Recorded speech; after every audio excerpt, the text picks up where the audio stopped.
First of all, I'd like to welcome you to yet another meeting where we're unfolding and talking about the provisions within our host community agreement that will ultimately lead to an application and a possible resort-style casino at Suffolk Downs, a neighbor here in the city of Revere for the last 78 years. I'd like to first, before we get into those details, I'd like to thank the Assistant Director, soon to be the Director here of Elder Affairs in the city of Revere, Steve Fielding, for loaning his facility out and allowing us this opportunity to present it to you here tonight. I know there's something going on a little later on. I think it's called the World Series, so I know a lot of you don't want to be stuck here for too long, but and I'll try to be as brief but stay as long as you would like so that we answer all of your questions, because this is a very, very important vote that we'll be taking this coming Tuesday on November 5th. There's a lot to consider, and I'm confident as mayor of this city, and I know those behind me who I'll introduce in just a few seconds would also agree that there is an awful lot at stake here for our community. So we want you to be as well informed as we possibly can so that you make an informed vote on November 5th. We have some people here that are in attendance, and I'll just name the elected officials that are here. We have City Councilor John Correggio. John, thank you for being here. And we have from the school committee, Dan McGuire. Dan, thanks so much for being here. I appreciate it. And our elected officials have been and continue to be involved in this process. I want to thank them, both members of the City Council and school committee who have participated in the hearings prior to the development of the host community agreement, and also continue to join with us as we discuss with our residents and friends across the city and across the neighborhoods in our community about what is all entailed within this agreement. I'd also like to acknowledge from the Friends of Suffolk Downs, Ted Lamoli. Ted's been the face here in the city of Revere, so Teddy, thank you for being here as well. So I'll start over to my far right. From the law firm of Merrick O'Connell. He was one of our attorneys representing the city during the negotiations on the host community agreement, Attorney Paul Capizzi. No, my apologies, I'm getting all fouled up here. Our city solicitor, Paul Capizzi, who also worked very closely with Brian Falk from Merrick O'Connell. John Fester, of course, our economic development director. George Anzoni, our Director of Finance, the Chief Operating Officer at Suffolk Downs, Chip Tuttle, no stranger to all of us here in the city, and our Director of Planning and Development, Frank Stringy. I want to thank all of them for being here, and they're here to answer any questions that you may have as a result of this presentation or after this presentation. So hopefully you will get all of your questions answered when you leave here. So I guess what we'll do is we've got a PowerPoint presentation here. Who is running the? Or are we not going? We're just going to leave it. Oh, John, you got it. Okay. So our first slide has to do with the public input process. We held several meetings across each and every area of the city as we were preparing to put this host community agreement together.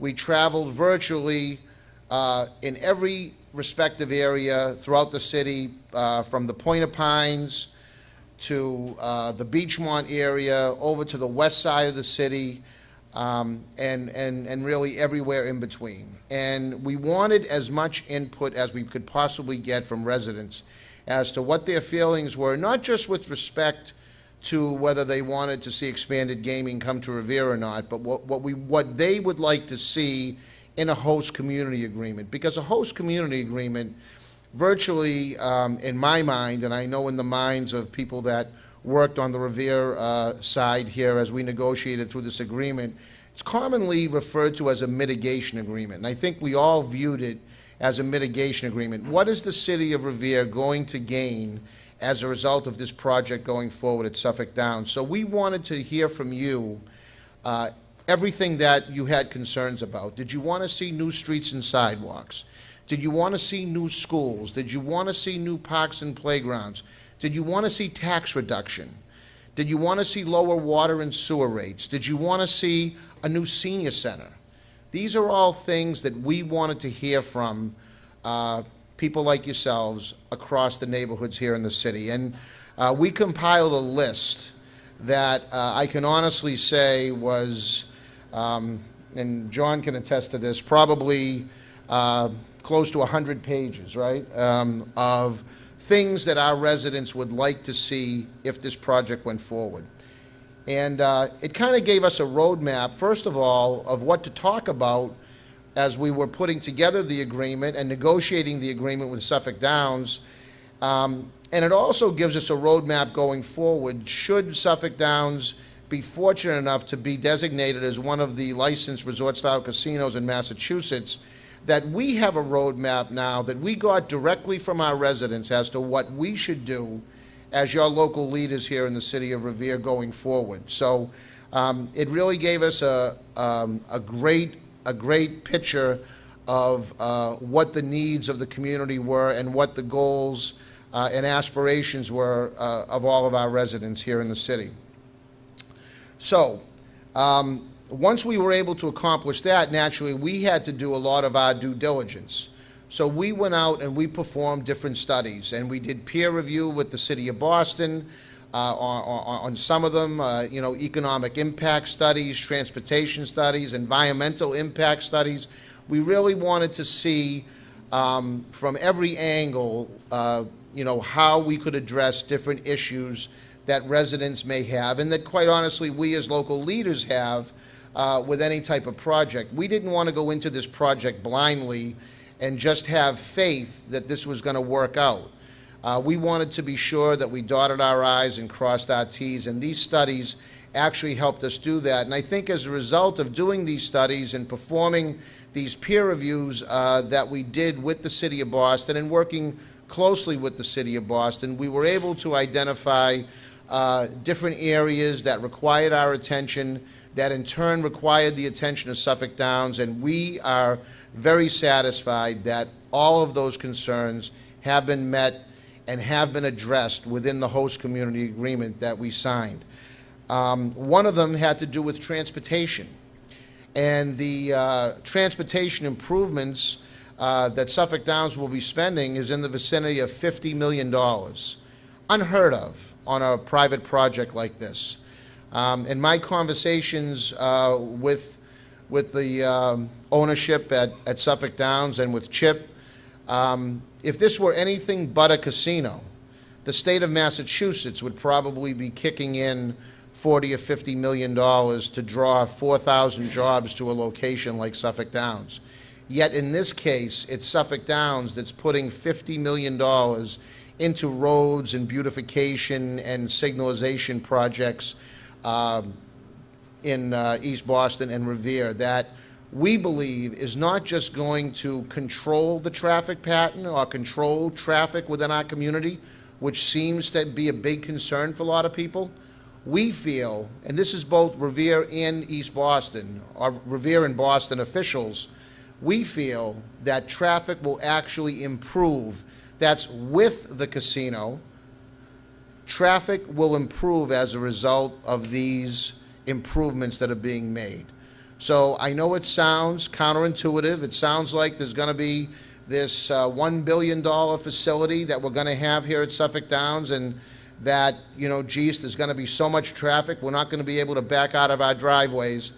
That could not be further from the truth because of these improvements. And these are in the host community agreement. The financial terms, and in past meetings like this, we've gone through the entire agreement, first year, second year, third year, and I'm not going to bore you with all those numbers. Safe to say that this agreement, if Suffolk Downs didn't do half the business that they're anticipating, the City of Revere gets $126.5 million over the life of the agreement, which is 15 years. If they reach their goals, which it's not just their goals, these are projections that have been made by economists that have done studies here in Massachusetts. They've been done by the Mass Gaming Commission, and obviously their own numbers indicate that there's $3.1 billion up for grabs in Massachusetts for expanded gaming, for casino gaming. Now, they're going to give 3 licenses. So simple math, 3.1 million divided by 3 says that each casino, should it shake out evenly, should do at least $1 billion, and that's what they're using for their estimates. I would argue that the Boston-based casino will do that much better. But again, I don't have a crystal ball no more than anybody else here does, no more than anybody else does on the Mass Gaming Commission or across the City of Revere or East Boston. So, but given the facts, it looks as though that these projections of $1 billion are pretty solid. If they were to achieve the $1 billion that they're estimating, that means the City of Revere would receive a revenue stream of $15 million a year. Now that represents 10% of our entire budget right now. That also represents the equivalent of 15 of our largest taxpayer, who happens to be NECO right now, who pays just about $1 million a year in property taxes. That's the equivalent of having 15 NECOs around the City of Revere. We would need to build 15 NECOs to generate the revenue stream that we're going to get as a result of this agreement with Suffolk Downs. And keep in mind, there's not going to be $1 of actual construction taking place in the City of Revere. It's unheard of.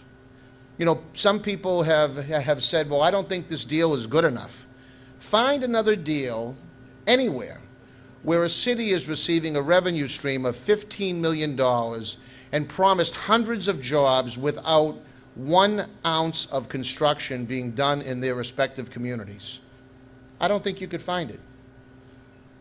So this to me is, I think, a terrific, terrific deal for our city. It's a once-in-a-lifetime deal for our city, because if this doesn't go, we may wind up with a mall there, or we may wind up with apartments, or we may wind up with condominiums. I don't know what we'll wind up with, but something will go there. There's 160 acres, and I guarantee this, it will not be as lucrative, anywhere near as lucrative as this agreement is for the city right now. And I'm telling you that as not only as mayor of this city, but as somebody that has worked on this issue for the last 2 years. And I can honestly say, you know, I could not in good conscience present this or present it as strongly as I feel about it if I didn't think this was the best thing for the residents of our community. I'm staking my whole position here as mayor on this agreement, and that's how strongly I feel about it, because this is going to transform our city and in a very, very positive way. So, moving on from the financial terms of and let me just back up for a second. At $15 million a year, we're looking at about $225 million to the City of Revere over a 15-year period. So that can do an awful lot. I talk to people here at the Senior Center that say, geez, we have leaks in the building. What can we do about it? And I scramble around trying to find money to fix leaks. We've got some mold issues we want to take care of. How do we take care of the mold? You know, do we have enough money to take care of that? I'll tell you, the revenue stream that we can create as a result of this facility at Suffolk Downs, as I say, that's been a neighbor of ours already for 78 years, is absolutely transformational. It's going to allow us to have the money to give to Steve Fielding so he can not only fix this building up, but give our seniors so much more in way of programming, you know, programs and other initiatives that he has in his mind to make the senior center more attractive for people and to draw more seniors down here, to give them more opportunities and things to do. It gives me the ability not to have to go back to the taxpayers every year and say, oh, by the way, your taxes are going up again. Because now I've got a revenue stream that I can designate a portion thereof to tax relief. So I can stabilize and, God willing, reduce taxes that people have to pay off of the backs of our residential taxpayers.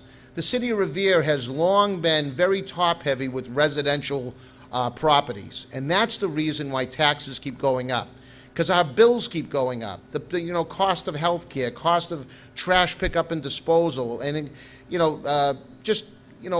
everything, all your bills, the same way at your homes. The bills keep going up, and where do we get the money as a community? We have no options right now but to go to the residential taxpayer. This gives us more options. It gives us huge options with a $15 million payment on an annual basis, and not to mention the collateral investment that we'll get from other developments that will happen because of this project. I have people in my office, and I know in John's office, every single day, well, at least every week, with plans that if this license is granted to Suffolk Downs, they want to go forward with development plans in the city that's going to, again, create jobs and pay significant commercial taxes to take that load off the backs of our residents and off our residential taxpayers.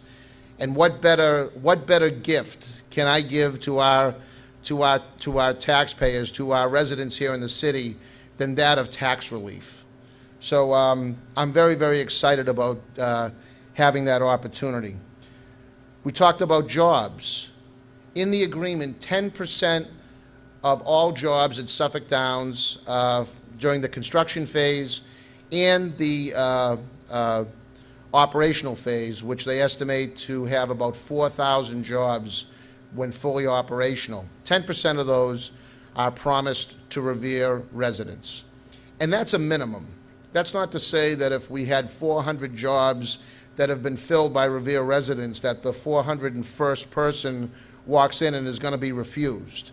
That's just for starters. We're going to have a minimum of 400 jobs.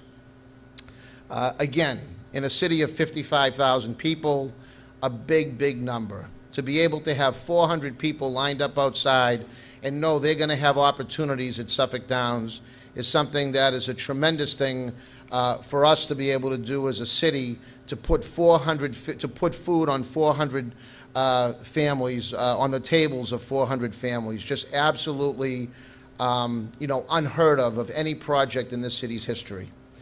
Local purchasing. We have business owners that have participated in vendor fairs over the last year or so. $7.5 million has been committed by Suffolk Downs to spend at local businesses. That could be our local, it could be, we have meat companies, we've got printers, we've got auto body shops, we've got, uniform supply shops.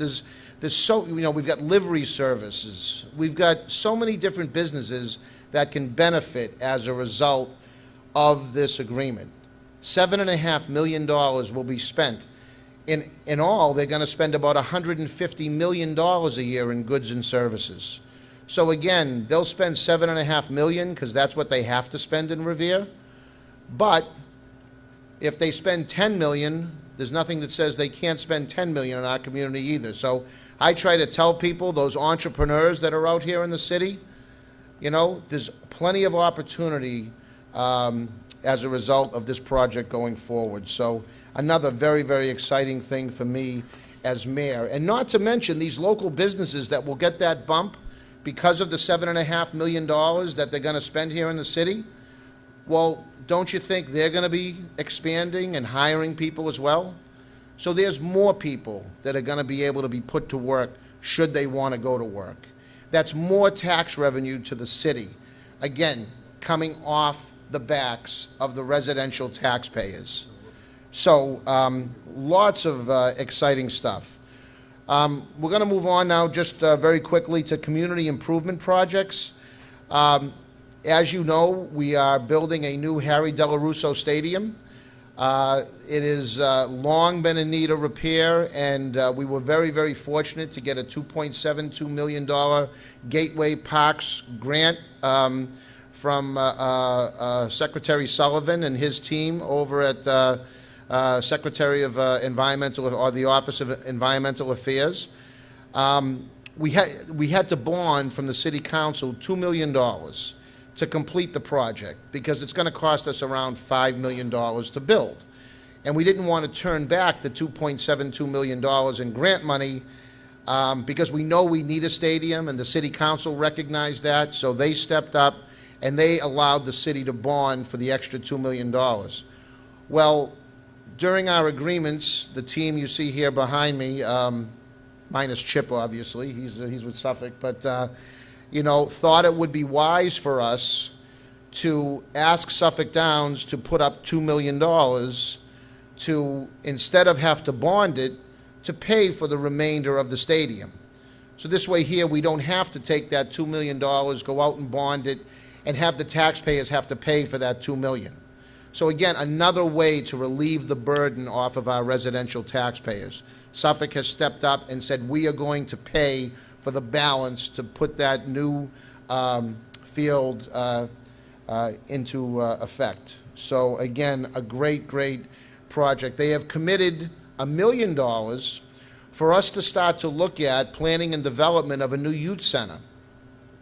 I say all the time, a lot of people ask, we see kids hanging around out in the street, and sometimes people get a little intimidated. They don't want to walk the streets because they see kids, like groups of kids hanging around, and 99 out of 100 times they're up, they're not out there to cause any harm. But again, they're kids, they can be a little loud, they can, but if we don't give them something to do or a place to go, you can't blame a kid for hanging around out in the street. I mean, they're not going to sit in the house all the time, right? And they can't always be involved in organized sports. So where do they go? I've always wanted to, and so, by the way, so don't the kids. They want a place where they can go, like other cities and towns that have a Boys and Girls Club or a YMCA. They want to have a legitimate youth center that they can go and actually have a safe place to be with friends. And that's something that has been a goal of mine as mayor. And the Suffolk Downs has committed $1 million to get that ball rolling, so that we can give our kids, the children of our community, a first-class youth center that I think that they really deserve. They've committed to many different beautification projects, from Beachmont all the way down to Broadway. There are many, many projects, again, included within the host community agreement. I won't go into all of them. Maybe some of the folks behind me here can elaborate when they start to speak in their respective areas. They can maybe touch on some of them. But safe to say, there's going to be an awful lot of investment here in the city, above and beyond just the financial payments that the city is going to receive. So with that, I know that we have another couple of slides here. There's some modification provisions that basically just talks about how this agreement can be modified. For example, if this facility is wildly successful, and we believe it will be, there's a chance that maybe down the road they'll want to expand a little bit. There's 160 acres there, of which about 28% sits in the city of Revere. There's a chance that they're going to be built out in East Boston, so really they've got nowhere to go but onto the Revere side of Suffolk Downs. Once that happens, we reopen this host community agreement, and we start the negotiations, essentially not completely over, but now we've got some actual physical construction that's going to be taking place in the city of Revere, and now we'll be able to negotiate whatever terms that's going to entail, in terms of maybe payment in lieu of taxes, or whatever property taxes may be applicable to that additional construction. But there are some provisions that would cause for this to reopen, but nothing that would give Suffolk Downs any wiggle room to get out of the agreement. It's all based on, if this happens, then we have the option to open up the agreement. Again, this is an ironclad agreement that was made between the City of Revere and Suffolk Downs.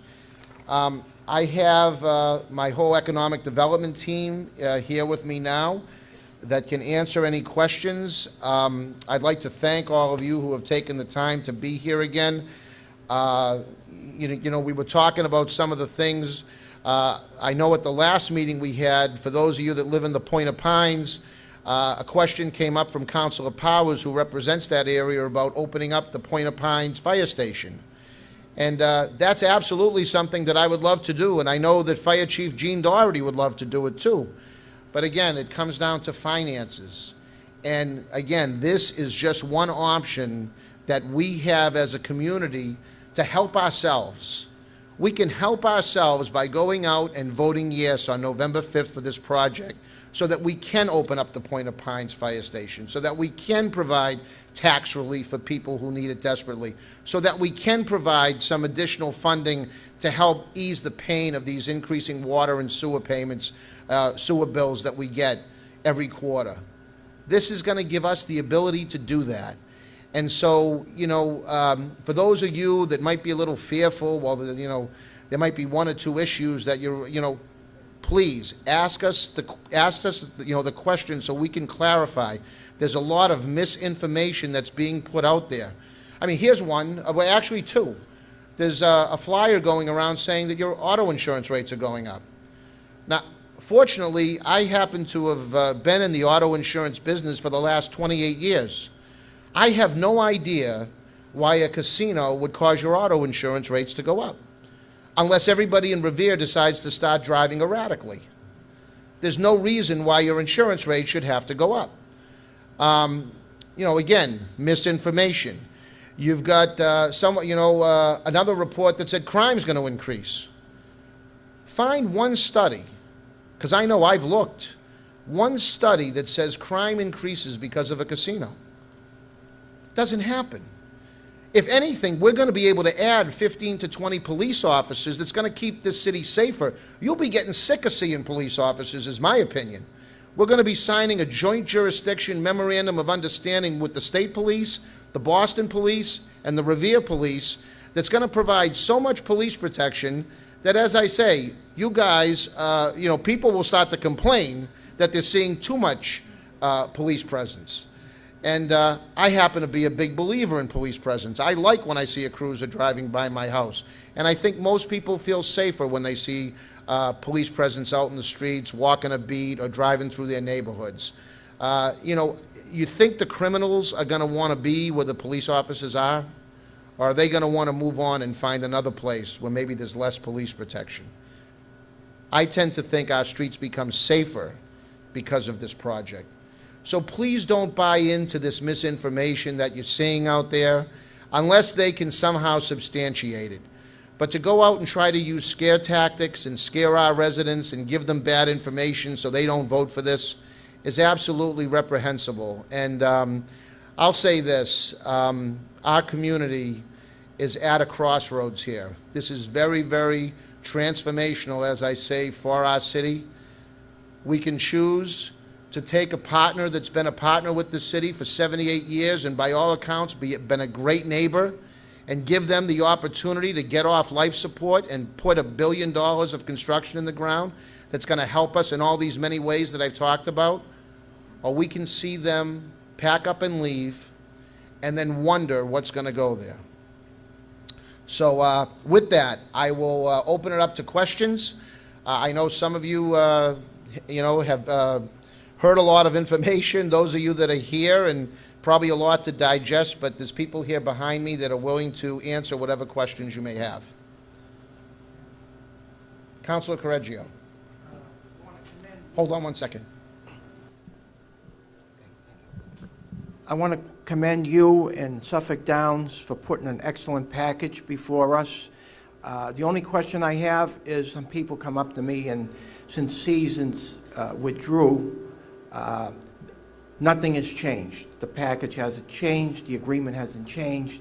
So can you just comment a little bit about that? Those are questions some people have mentioned to me. And I guarantee them that nothing has changed. Suffolk Downs is the owner, with the agreement. Okay, seeing as I've talked for 30 minutes, I'll let somebody else answer that question. Who wants to take a stab at that? Chip, can we have that microphone up here for Chip so he can answer that question? Unless you want to come to the podium, Chip. Okay. As long as it doesn't, it's not going to go crazy. Sometimes when you put two of them close together.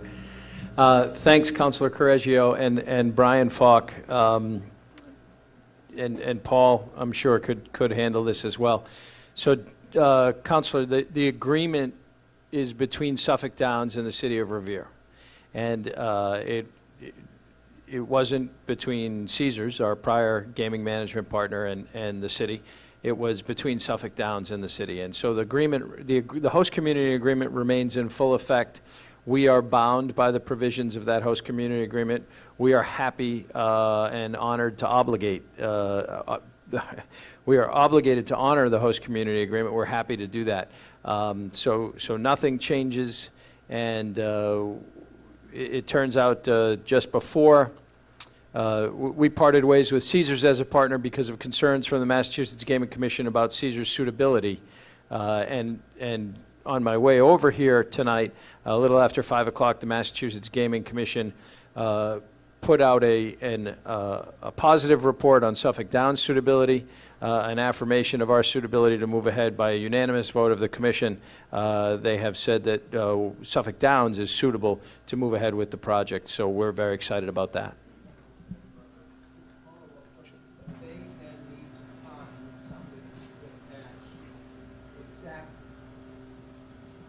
So that means because we don't have a partner with Caesars, Suffolk Downs needs to find somebody who's going to honor all the specific commitments that Caesar made, right? In order for us to honor our side of it, we signed something that said we were going to get this, this, and this. Caesars is out, so we need to find a new partner who's going to honor all of those things, right? Or we have to go to a new, we can't find a partner who honors all of that, we have to find and change the agreement. Wouldn't that be correct? Correct. Okay.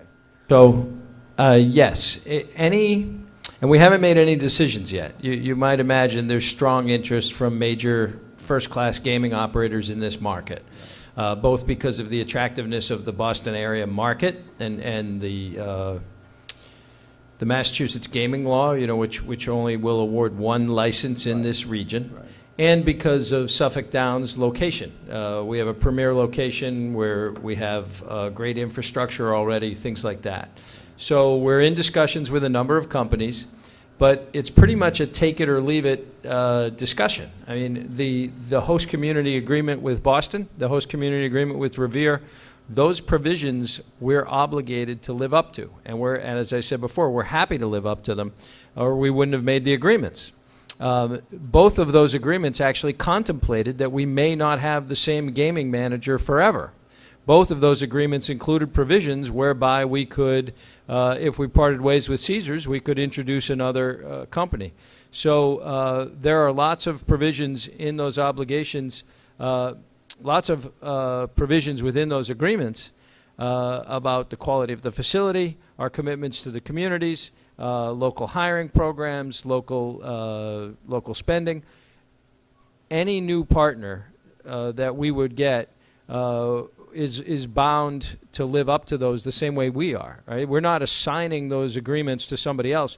We are the developer. We are bound by those agreements. But in the money that you say we're going to get, when I read looked like it was going to be minimal. I'm talking minimum budget of $4 million a year. You've given out the figure, if they make $1 billion, it could be up to $15 million a year. My question is, with all the research you did about what the citizens want, how do we know? What guarantee are we going to get? Should this go through, and should we get just a minimum of $4 million a year? I'd love to get $15 million, but we get $4. How is that money going to be spent exactly? Other than in running of this city, there are things like the track and things that are committed to in the agreement, but that gives you as politicians flexibility to do with that $4 million. And how are we going to know, and what's our citizen input to make sure we get what we told you we wanted? I'm not going to answer the question of how the money's going to be allocated, but I'm going to tell you that in terms of the minimum, it's just not the $4 million. You're getting signing bonuses of another $4 million. You're actually getting $8 million. Over the course of the 15-year contract, as Mayor Rizzo stated, you're going to get $126.5 million.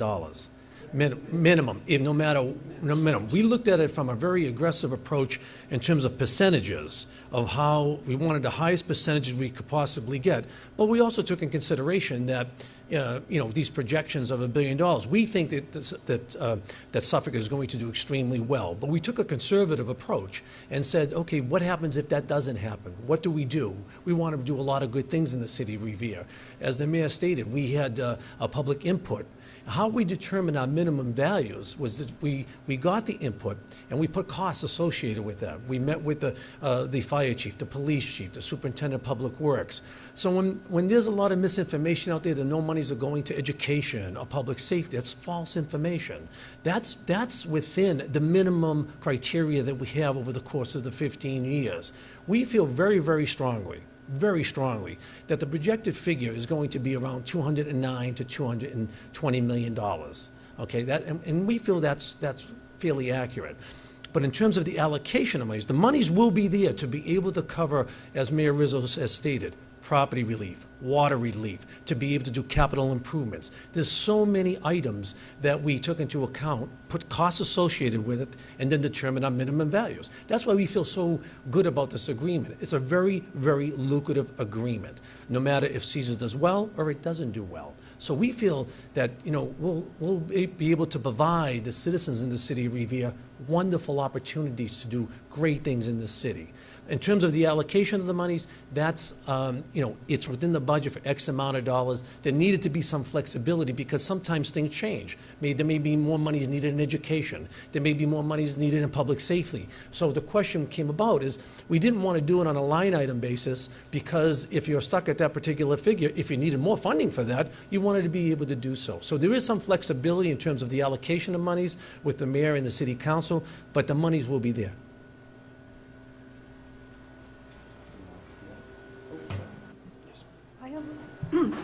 Thank you. I have a question. I'm an abutter to Suffolk Downs, and I'm concerned that if they start putting buildings on there or the other buildups that may occur around it, the water table.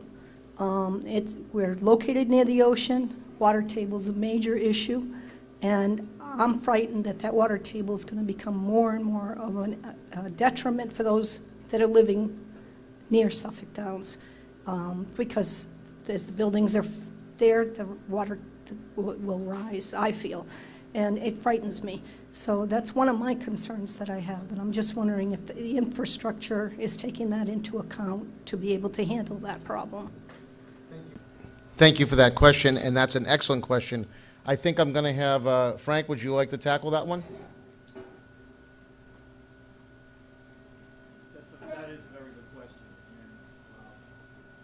If you look at the plan that Suffolk Downs has now, they're adding 26 acres of green space that doesn't exist now, of pervious area. Right now, it's mostly hot top, so it's only going to improve water storage conditions in and around the Suffolk Downs vicinity. And they're going to provide compensatory storage for stormwater underground and in ponds and retention areas and underground drainage systems. So you're going to see an improvement in that area in terms of storage of groundwater. Does that answer your question? The surface water too, they put one can need piping to absorb just right.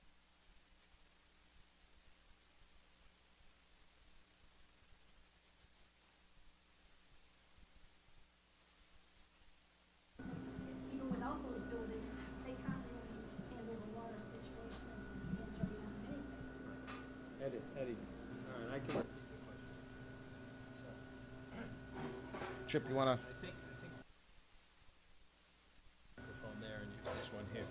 So the question is about drainage, stormwater, runoff, sea level rise. I mean, clearly all things we're thinking about. So Frank Stringy mentioned that we'll have a fairly substantial improvement in what are currently impervious surfaces, right? Paved parking lots, and adding pervious surface, right? The current actually the current stormwater runoff system in Revere, we spent $3.5 million to improve it 2 years ago as part of our EPA settlement decree, and we created a new storage pond in the infield. All of that water from our concentrated animal feed operation in the 24-acre barn area in Revere now goes to a storage pond in the infield at Suffolk Downs, and when that pond rises to a certain level, we actually pump it all the way across the track to the MWRA system on the other side of the Suffolk Downs T station. Okay, so Revere's not even, yeah, right. So, all right. So the other thing I should tell you is that the plumbing system, the drainage system, built underneath the track, was built in 1935 when the rest of the track was done. So we have extensive plans to upgrade all that infrastructure, to reuse water from all of it. We're going to catch the vast majority of the water that falls on the roofs, and have a conservation and water reuse system for captured water, for the systems that we can use that. It's all on our website as part of our green initiative at suffolkdowns.com, and I don't want to take up too much time, but what you'll find in a new facility are new systems and a stormwater runoff plan that is substantially improved from where it is today. Okay? Then in terms of sea level rise, we are planning the entire facility with our structural engineers and our engineering team, so that it can withstand the benchmarks that the City of Boston and the City of Revere and others are looking at for 100-year events and sea level rise and things like that. The highest point of the property is actually where we are where the grandstand and clubhouse are now, and where we are constructing the new facility. Sorry, Chip, thank you. And I would like to, I'd just like to go back for a second and just mention, because I think it's worth, a second mention, what Frank Stringy was saying. And Frank has been, he's very familiar with the property. Frank has been our Director of Planning and Development for over 35 years. He's probably one of the most conservative members of my administration when it comes to development. And so I trust Frank, who's worked very closely with this, when he says that your situation with respect to flooding is actually going to improve. I trust him, because he would not make that statement without feeling very confident that the work that has already been done and the work that's planned to be done is actually going to make that happen. So I would feel very, very confident if I were you.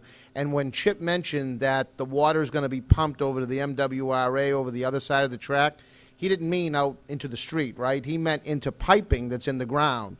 So that's not going to go anywhere near your house or your basement or do anything that's going to harm your property. It's going to go into a piping system that's going to take it directly out to the MWRA. And, you know, it'll be invisible to you and I. As I say, it's going to be a much better system that exists there right now today.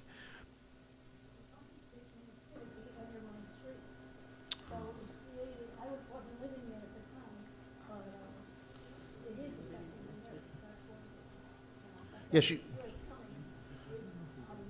you're in a butter to the track now. You on the Revere side? You're on the Revere or East Boston side?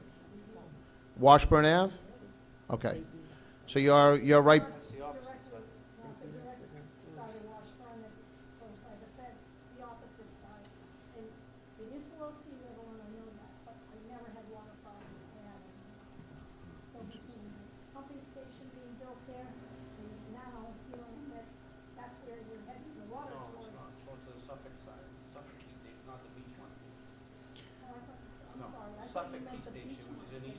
Yeah, it's over to it. It's going to be shifting over to the East Boston side. Yes. Yeah. Yeah. And still, even in spite of it going over there, again, our East Boston neighbors are not going to be any more negatively impacted as well. This is going to be an improvement to what currently exists there right now. And I just wanted to add to the gentleman that had questions about where we were going to spend our money, and John Fester was trying to address that. We had worked, and our Director of Finances here, George Anzoni, again, another 35-year employee of the City of Revere, who worked very closely on this project, and he actually took all these capital projects out that we're looking to do that, remember early on I said we compiled a list with the help of our residents here and counselors that talked about things they'd like to see as a result of this project. He went out and figured out what those costs would be if we were to bond over the 15-year life of the agreement. And that's what some of the money will be used, but safe to say there's going to be, I mean, even at the minimum, which is $9 million a year going forward, again, if all goes wrong, we're still going to have plenty of money to do all those things I talked about and still do the capital projects that we want to undertake once this agreement or once the license is granted to Suffolk Downs. So, okay, I just wanted to clarify that. Just in the process, if we get this funding, communication with the citizenry about what we're doing in the first year. We're doing the track, we're doing the library. That's just very important because that ongoing conversation with us keeps us informed and also lets you hear from us. My other question was just about these 400 jobs. I remember, if I'm correct, getting a very glossy flyer about there'll be 400 jobs and the average salary is $40,000. My question is, averages and means aren't very significant because the high-level six-figure salaries draw that up. A median salary, does anybody know what the median salary of these jobs will be? And are people making at least $15 an hour? Because anything below that you cannot live on and you have to go to food stamps. So I care about the quality of the jobs and the salaries. And a very, very valid and good point. And so I don't feel completely comfortable answering that myself because I'm not going to be the employer there. But in my conversations with Suffolk Downs, they're talking about 4,000 jobs total. And I understand when you're saying, yeah, some jobs will be six-figure, and what are the others? Yeah, well, there will be jobs that are there that are not going to be $40,000 a year jobs, but in the aggregate, you're going to have an average somewhere between $40,000 and $60,000 in annual salaries. So, you know, yeah, if you have somebody making 70, you might have somebody making 30, but, you know, who's to say that that person, I mean, there's people, and as you may know, when Suffolk Downs was in its heyday and Wonderland Dog Track was in its heyday, a lot of people worked there, and, you know, it wasn't always their first job. A lot of these people had it for a second job so they could put the kids through college, or they could buy that second home, or they could, you know, put money aside for Christmas presents or a vacation. So a lot of people will not want a job that's going to pay 40 or 50 or 60. There'll be. I think there's going to be a wide array of positions throughout. And in fact, they just had a job fair for the city of Revere where over, I think there was like 450 people attended, something like that. So 2 sessions, about 1,000 people. So that's an awful lot of people. I mean, that's a testament to our belief here as an administration that people in Revere are in need of jobs and are looking for jobs. Not everybody is looking for that six-figure salary. There may be people that are looking for a part-time position. There may be people there that are looking for an accounting job. There may be people that want to be a blackjack dealer. There may be people there that want to be an entertainer 3 nights a week. I mean, I've had the whole gamut of people come to me asking me about potential positions there. And, you know, the jobs vary, you know. If you're working the door as a doorman, you know, you're not going to make $30 an hour, but you probably do, pretty well in tips based on what I know about how doormen of hotels and other casinos do. So I think there's going to be a wide array of opportunities for people, for sure. Excuse me, this one goes out to Mr. Chip Tuttle. I got good news for you, Chip. I did some studies on with the calling over 200 telephone calls to the people of Revere. I got 55 that are strictly for the casino and only 2 that were against it, which is a 96% average, which is excellent. So I want to let you know about that. Okay, so you're way ahead of the game. But I got a couple of questions for you, sir, Mr. Mayor. I'm in a butter too. We get flooded, just like this lady does here, and I live on Standish Road, right behind where Shaw's property used to be. I'd like to know what they're going to be doing on Shaw's property and the creek. Is that going to be culverted? Because they've been doing studies for hundreds of years there, and I was just curious if it would be culverted if the Shaw's property gets into a hotel. And also one other question to Mr. Chip Tuttle. Will the bonds remain when the casino is okayed? Morris, first off, thank you for those phone calls. Those are very encouraging numbers. I think both of them will answer their respective questions, but before I bring John up to the podium, I do want to acknowledge and recognize City Councilor Tony Zambuto, who came in late. So, Tony, thanks for being here. Here's John.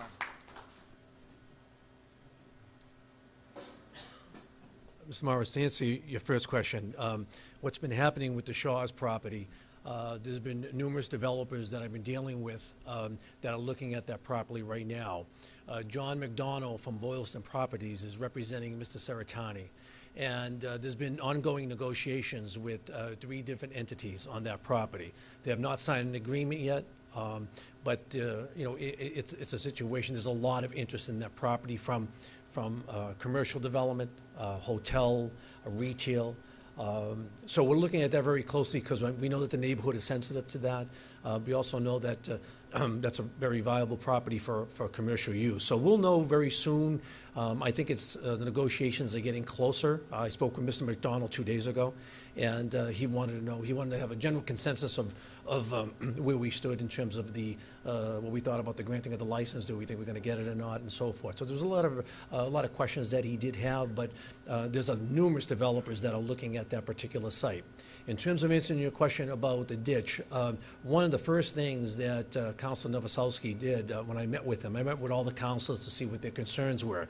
And each councilor gave me a list of items that were their priorities. They gave me a list of 10 items. And one of the things that Councilor Novoselsky was concerned about was the cleaning of that ditch. So, that's a sensitivity that covering completely. It is good. I think there's no question that it's going to be addressed. I don't know. I don't want to give you false information. I don't know to what extent, but that is one of the top priorities of Councilor Novoselsky, and that's something that if this goes forward, I'm sure that we're going to address that. And I'm not trying to be vague with you, but I want to answer you honestly. That will be addressed because that is a major concern to him. Okay? You're welcome.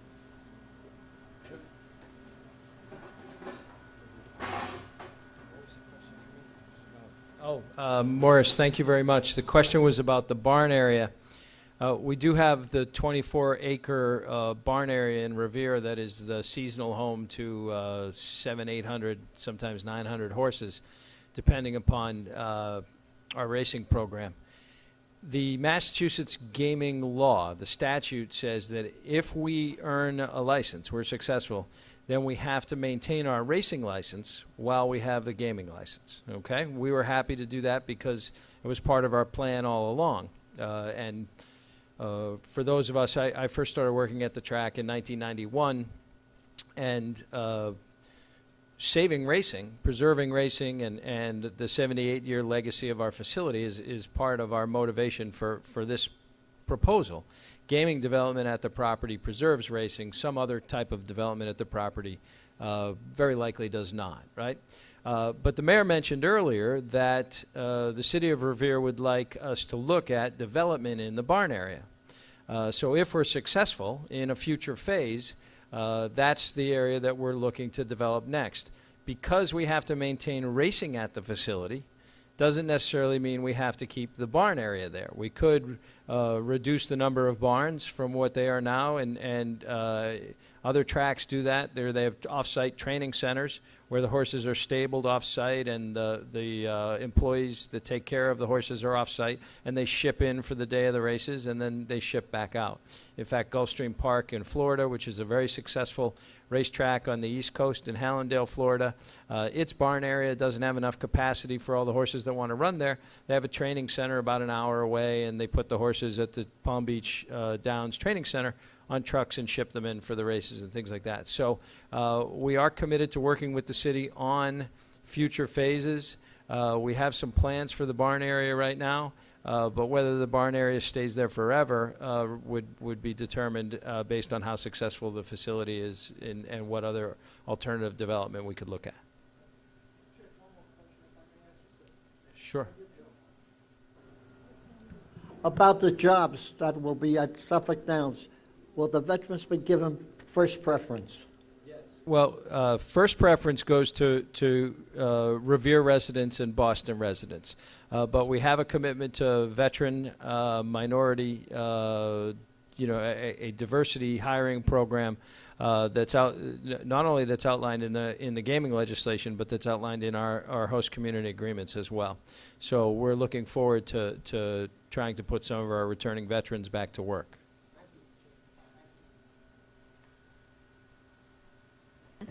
I am speaking about minorities. One thing that worries me is about housing. With all these jobs, I know 400 people live in Revere already, but the other people that will come and work around and will be interested in living in Revere area, I noticed lately in the area where I live is a lot of parking spaces that we didn't have before, all cars, one by one, two sides, and I wonder where all these people, where they're gonna live? Do we wanna build more housing? I know they will increase the property prices, but do we need to sell our houses and where the elderly are gonna live? We need to be forced to move out of Revere. I don't want to move out of Revere. I love Revere. It's very convenient, and I think everybody comes to Revere because the convenience of the trains and all the facilities that we have. But what are we going to do with all these people? Where are they going to live? And that is what worries me, especially in the area where around Suffolk. Okay, well, that's actually a very good question. I think a lot of people are fearful when they hear 4,000 jobs. Now, the jobs that we're talking about for Revere residents, the goal here for us is not to draw 4,000 people to the city of Revere and have them go to work for the new facility. The goal is to have people that live here already that need work to go to work at the new facility. And in my mind, you're taking people from our community that desperately need work, desperately need employment, and lifting them up to a point where now they take care of their property a little better than they otherwise could. They can afford to stay in their homes as opposed to have to maybe face foreclosures as we had to back in 2008 and 2009 when we saw over 400 homes foreclosed on here in the city. This is going to give people opportunity. We don't really have a lot of land where we're going to be building a lot of new housing. Revere is pretty well built out.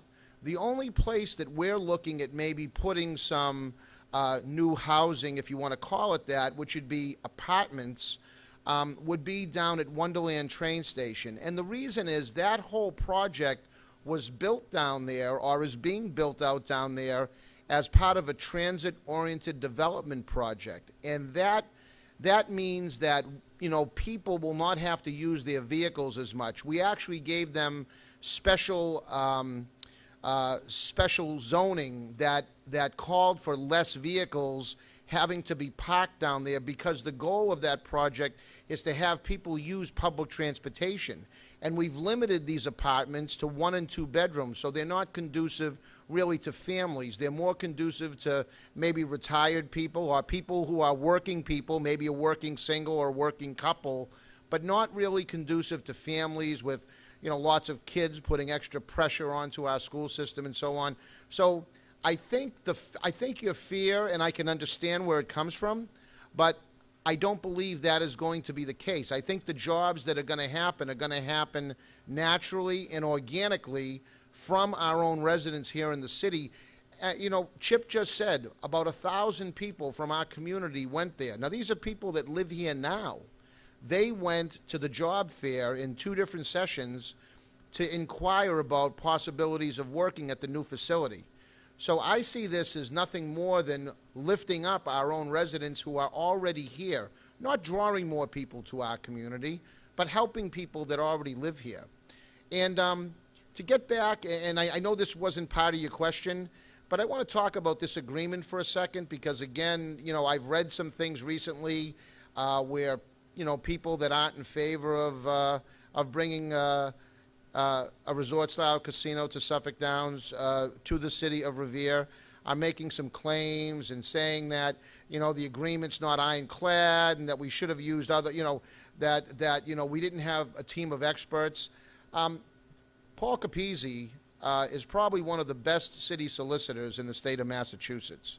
And that's coming from other attorneys that I know that work in private practice. Brian Falk from Merrick O'Connell is representing a law firm that is a very well thought of, very well established law firm in the state of Massachusetts, really, and across the country.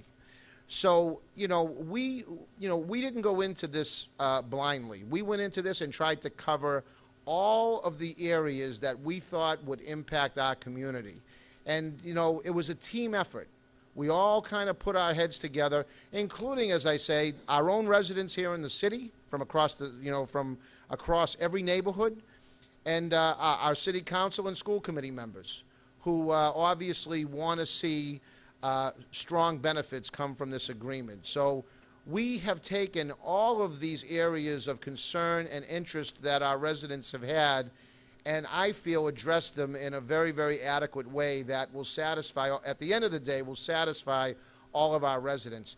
And think about this. Who's in competition for this license other than the city of Revere? The city of Everett. It's an abutting city. If it winds up in Everett, even if you happen to be opposed to having this project go to Suffolk Downs, we won't see one nickel. The city of Revere, if you think there's going to be impacts, well, guess what? We're probably going to get the impacts if it's over in Everett, but we're not going to see one nickel for it. We're not going to see one job for it. There's going to be absolutely nothing but downside for our city. That's why Everett voted 86.5% for the casino over there in Everett, which in my opinion is in a horrible location on Route 99. I don't like to go down Route 99 now. I can't imagine driving down Route 99 when there's a casino there. They voted 86.5% for, because they understand and recognize it means a lot of revenue to their city that allows them to do an awful lot of things to lift their community up. It's the same thing we can do. And now we've got people from Everett coming to Revere trying to tell our residents that it's no good. And it's frustrating for me as mayor to watch, quite honestly, because I know what this means to our own residents. And there's a lot of, as I say, misinformation and a lot of scare tactics being put out there. But we've worked on this for 2 years. And I promise you that if this does come to fruition, mark my words, people in this community are going to be elevated to world class. This is going to become a world-class community that we're all going to be very, very proud of, and we're all going to be that much more fortunate for staking it out here in the city of Revere. Trust me on that. Are there any more questions that we have? Anybody else have any concerns that maybe we can address? We've got good people here that can answer them. If there's, I think Councilor Zambuto may have a question. Thank you, Mr. Mayor, and I guess what I want to do is try to clear up some of the misinformation. And so I'm going to ask you to explain to these people, you know, and it's coming from all areas. People are saying that we've already spent the money on the literature that's come out. And unfortunately, we had a candidates night not too long ago, and one of my colleagues even mentioned something like that. I'm very disappointed that there's misinformation coming from a lot of different directions. And unfortunately, with the credibility of being an elected official, throwing that kind of stuff out there, I want you to get a chance to clear this up, that, you know, there's a lot of stuff being said about how because we took a little money from the rainy day fund for the last budget, that's the money from the casino, it's already used up. Don't vote for the casino because the money, it's ridiculous, but unfortunately, some people that are supposed to have some credibility are throwing that out there. So I want you to address that to the people, mainly the people that are watching this on TV. Sure. Thank you. Thank you, Councilor. Well, first of all, we've had some people out there that are calling for a Plan B if the casino doesn't come to fruition. And I've been saying right along, in my mind, the casino is Plan B. Plan A is my planning department, Frank Stringy, John Festa, and the team that sits upstairs in City Hall. They go to work every single day looking on development projects. As you know, we've got a new project, $10 or $15 million, somewhere in that vicinity, going to Johnny's Food Master. We have Market Basket that once the board of directors stops fighting with each other, that should be opening up shortly. We have John Festa talked about the Shaw's site that is being negotiated right now. So we're not, and we're breaking ground on a $40 million development down at Wonderland Tea Station within probably the next month and a half. So we have a game plan. The city of Revere is going to do well with or without a casino. I just feel this project and a facility that's already here and has been within the confines of our city, at least peripherally, within the confines of our city, that can generate that type of revenue, those type of jobs, and the amount of additional investment and benefit that the city of Revere could enjoy as a result of them gaining a license. We would be, in my mind, we would be foolish to turn that away. You know, people talk to me all the time, oh, my taxes and my water bill.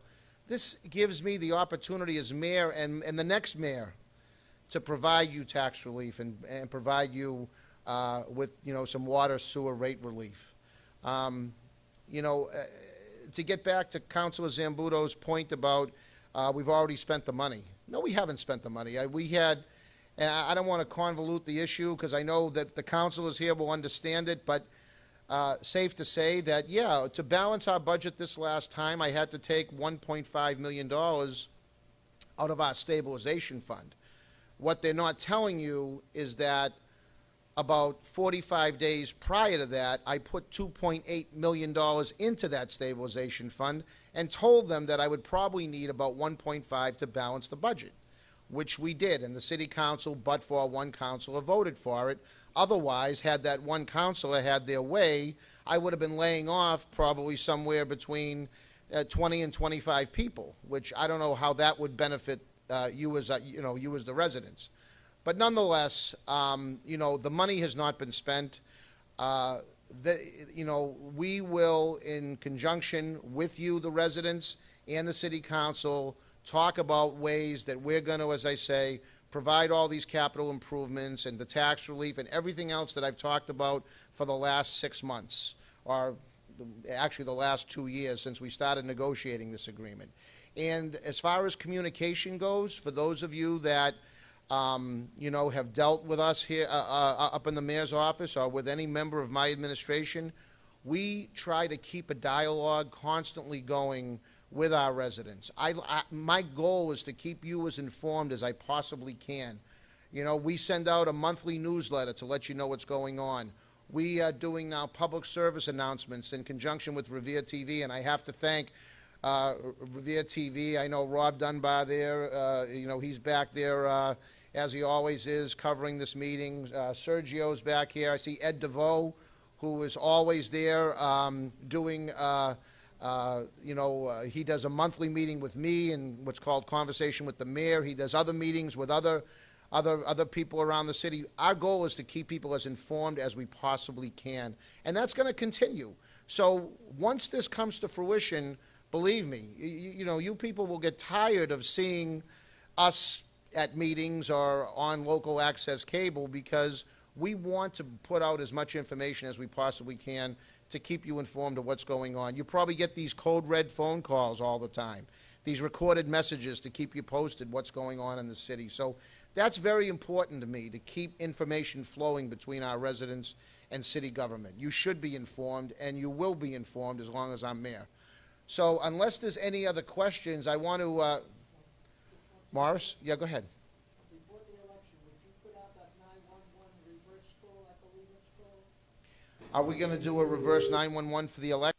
For the casino. I'm not sure if we'll be putting out a reverse 911. I don't know if I'll defer to legal counsel here on that. I'm not sure if. Okay, forget I asked the question. We could do a reverse 911 call to inform people of the election, but we could not actually ask people to go out and vote on this question or in any way campaign for the question. That would be in violation of the campaign finance law. Thank you. So essentially, for those people who couldn't hear, that was City Solicitor Paul Capizzi, who said we could put one out that says, yes, you can, it's election day, come out and vote, but we can't specifically say come out and vote for this question. But I know this is a big issue for our community, and I'm confident that people will come out and vote that day. And I'm confident after they hear and see all the facts that they'll support a neighbor of ours who's been here for 78 years. Like I say, the alternative is to put it one city away and see them gain all the benefit and us get nothing. Or do we support our neighbor, Suffolk Downs, who's been a great neighbor by all accounts for 78, close to 80 years? This is our chance to really see them reach a point where it elevates our city beyond anything that we could have ever imagined. And I'm going to be so proud on Tuesday, I know, when we overwhelmingly, and I feel confident about this, support their project, because I know that you will be the recipient of all the good things that come from it. So I want to thank Steve Fielding again for opening up his building to us. Steve, thanks so much. You're doing a terrific job as Assistant Director over here of Elder Affairs. And I want to thank our friends again at Revere TV for obviously putting this information out to the public.